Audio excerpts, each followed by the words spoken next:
আজকে যে বান্ধবান যাওয়ার সময় যে এরকম হবে আমি ভাবতেও পারিনি। নমস্কার বন্ধুরা, welcome to my new blog. আজকে সকাল সকাল উঠেছি। আজকে যেতে হবে আমাকে বান্ধবানে। আজকে মেসোমশাই যে মারা গিয়েছে তার আজকে শ্রাদ্ধ অনুষ্ঠান হবে, এবং ওই জন্য তাড়াতাড়ি সকালে স্নান টান করে তাড়াতাড়ি বেরানোর চেষ্টা করছি। খানিকক্ষণ দাঁড়ানোর পর বাস চলে এসছে, এবং আমরা এখন বাসে ওঠার পর দেখছি সামনে একটা সিট রয়েছে। তুরন্ত বসে গেলাম।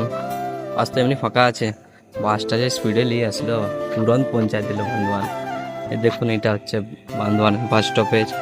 প্রচণ্ড জল আসবে বলে আমরা তুরন্ত টোটো দিদি বাড়ি চলে এসেছি। ঢোকার আগে দেখছি একটা গেট বানানো আছে মেশার প্রতি ভালোবাসার জন্য। আজকে যদি মেশা থাকতো খুব ভালো হতো। তারপর দেখছি জামাই বলছে একটা তুরন্ত ঘুগনির মুড়িটা খেয়ে নেয়। ঘুগনির মুড়িটা খাওয়ার পরেই দাদা বলছে চ এক কাপ চা খাই আসবি, চলো যাওয়া যাক। যাওয়ার পরেই তুরন্ত আমাকে বলছে চলো সবাই এখন খাওয়া দাওয়ার খেতে বসে গেছে। তুরন্ত খাওয়ার সময় আপনারা ভিডিওটা দেখুন। তারপরে আমরা এখন যাই আরও পান খাওয়ার জন্যে। দেখুন প্রচণ্ড জল পড়ছে বলে তাড়াতাড়ি বাড়ি চলে এসেছি, এবং দেখা হচ্ছে পরের ব্লগে।